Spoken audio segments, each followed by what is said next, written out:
He is a Tea Party person who has brought a great deal of passion to Congress. You know what I learned from a Tea Party person in Iowa? They said, you know, I agree with everything you do, Grassley, but you don't show enough passion. Well, I'm Chuck Grassley. I don't know what I gotta do. I stand on my head and whistle next to you. But you can understand why Rand Paul bringing the passion that he and his father bring to issues is very, very important. So he come to Washington to bring his emotion to Congress. He left his musket in Kentucky.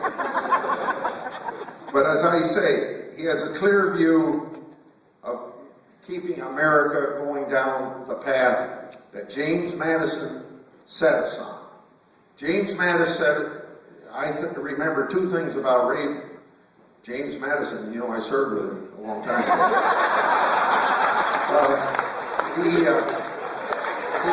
He said our government is by consent of the governed.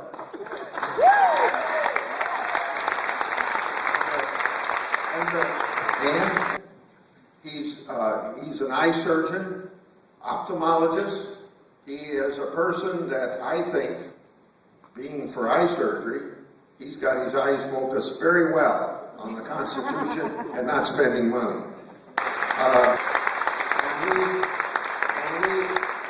We have a senator guest with us tonight, Rand Paul. Will you give him a great Iowa welcome, Rand Paul.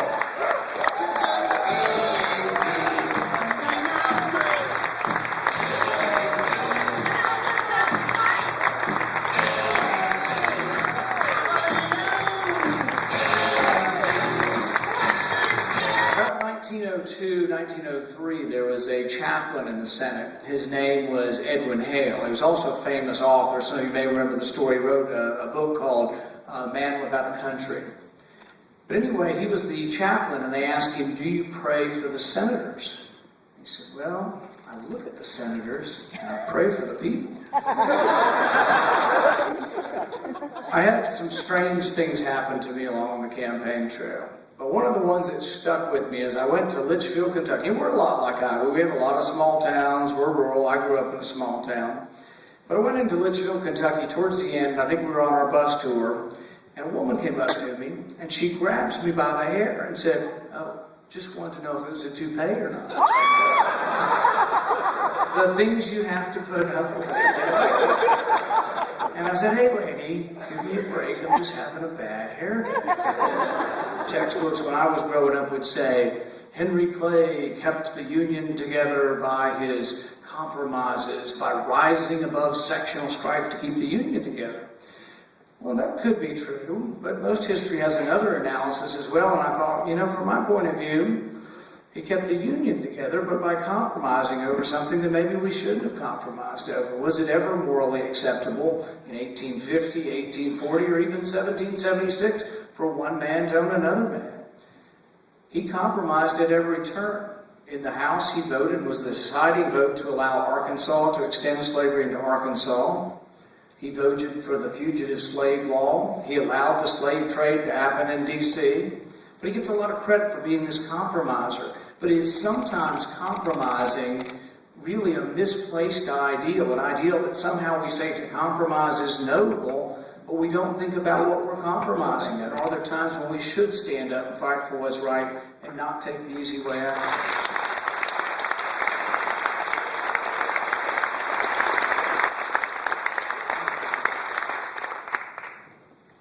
We face a day of reckoning, not only a day of moral reckoning in our country, we face a day of fiscal reckoning.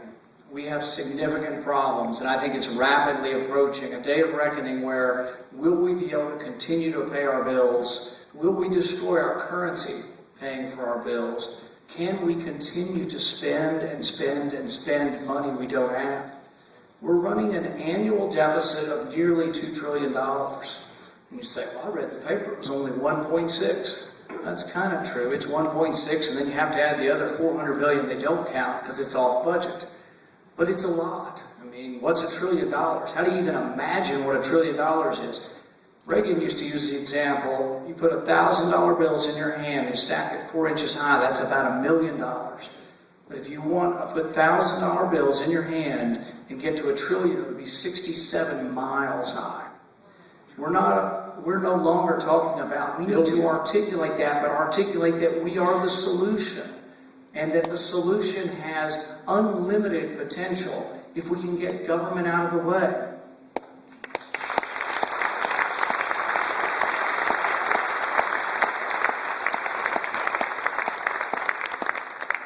America is a great country.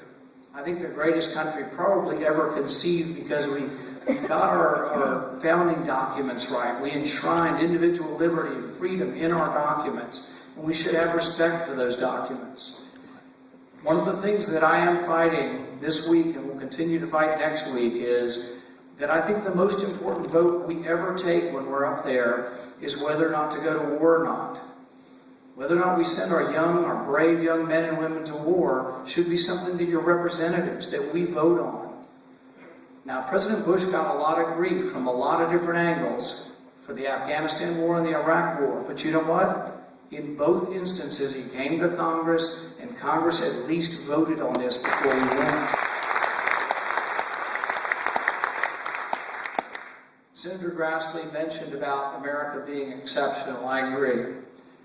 But I don't think we're inherently exceptional in the sense that it's nothing about the color of our skin or our DNA or anything like that. But we're exceptional because of our Constitution. We're exceptional because we embraced individual liberty and capitalism. But we have to remember to obey these things. We have to remember to obey the Constitution.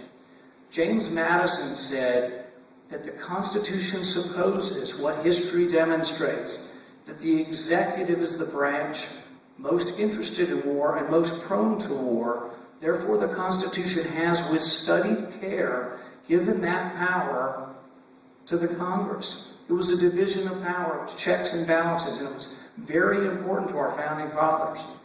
We need to have a debate over that. I hope to force just such a debate this week when we go back.